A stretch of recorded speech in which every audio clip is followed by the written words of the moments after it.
Hello and welcome to your third online pre-algebra class. I am Mr. Marquez, your summer school facilitator, and today we're going to continue our discussion of basic concepts with order of operation. Now this can be found in section 1.3 of the textbook that was provided to you, so if you have any questions with any of the examples, you can go straight to that section. We're going to see two examples real quick, and we're going to go over some of the rules for order of operations. Now what I tell students is that order of operations helps us take a very big mathematical operation and kind of compress it. It's kind of like taking a sentence and writing an abbreviation, right? And I'm going to go over four of the basic rules for order of operations, and then we're going to go straight into two examples, and at the end of this video I'm going to give you the assigned work for you to do. Okay, so order of operations is also commonly known as Pemdas, parentheses, exponents, multiplication, division, addition, subtraction.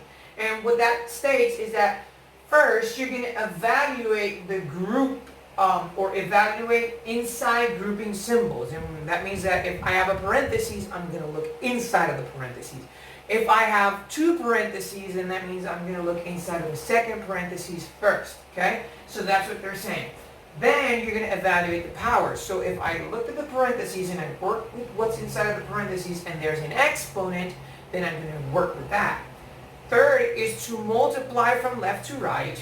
And fourth, or multiply or divide from left to right. And fourth is to add or subtract. Now, very important that you understand from left to right, because I know that sometimes it can be a little confusing, but that's always good to understand that we work from left to right. Okay, and we have the acronym Pemdas, which in some cases, some people might have learned them as please excuse my dear Aunt Sally, parentheses, exponents, multiplication, division, addition, and subtraction. So let's look at the first example. The first example says 8 times 17 minus 2.3.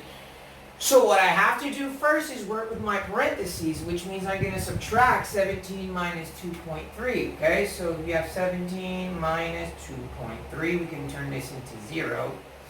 And this would be 10, and then we'll change this into 16. And this would be 10 minus 3 is 7. 16 minus 2 is 4. 14, so 14.7 when I subtract 17 minus 2.3, which leaves me with 8 times 14.7.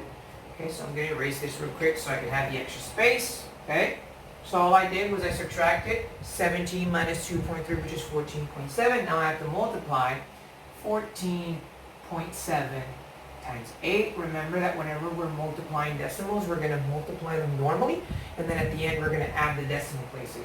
So 8 times 7 is 56, and they carry the 5. 8 times 4 is 40, or excuse me, 8 times 4 is 32, plus 5 is 37. So that means 7 and 3. And 8 times 1 is 8, plus 3 is 11. And since there's one decimal place here in my first term, and there are no decimal places in the second term, which is the 8, then I'm assuming that my answer is only going to have one decimal space, so that would be 117.6. Okay, so again, all I did was I subtracted what was inside of my parentheses first. Because there was no exponents, I went into the multiplication, so I subtracted 17 minus 2.3, which is 14.7. 8 times 14.7 is 117.6. And the second, or B of this example, says 14 plus 6 over 12 minus 7. Now this is just a division. It's just that remember that when we have a fractions technically represent division as well. We can rewrite it as 14 plus 6 divided by 12 minus 7 if that is easier for you. And what we do is we say 14 plus 6 is 20, and bring down the division sign, and 12 minus 7 is 5, and my answer equals 4. Okay? So 14 plus 6 is 20, 12 minus 7 is 5, 20 divided by 5 is 4. And our second example, this is a very short and sweet video. There's not really much complicated or much more complications to it. It says evaluate when x equals 2 and y equals 5. If you've noticed throughout the first 3 videos we've seen evaluating expressions, because that is the first part of this chapter, or the first half of this chapter has to do a lot with the values and expressions. So it says evaluate when x equals 2 and y equals 5. So what I'm going to do here is just change the value of the x to 2 and the value of the y to 5. And we're going to look at this expression, and again, we're just going to follow our rules. Parentheses comes before anything else. So I'm going to add 2 plus 5, which is 7. Then I multiply 4 times 7, which is 28.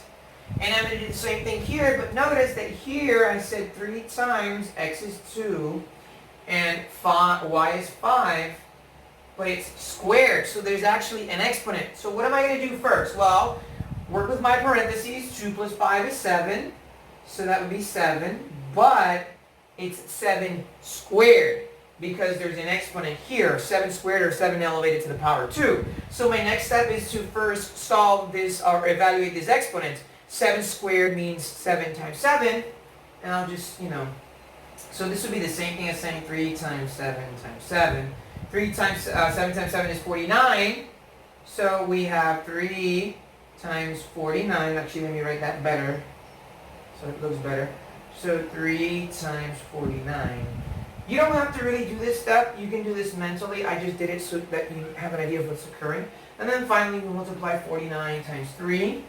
And that will give us our final answer. And this would be 27. I carried the 2. 3 times 4 is 12. And 2 is 14. So my answer is actually 147. So again, all I did, ladies and gentlemen, real quick, is I changed the value of the x to the 2, the y to 5. And there's an exponent elevated to the power 2 or squared. And 2 plus 5 is 7. And 7 squared is 49, and 3 times 49 is 147. And that's it for this video lesson. When you're done seeing this, when you pause and rewind this video as many times as you need to, you go to your book to section 1.3 to review any other doubts that you may have. You're going to go to page 18, and you're going to work on problems 3 through 8. Tomorrow, I will be available in your virtual classroom to clarify any doubts. So stay safe, and we'll see each other soon. Bye-bye.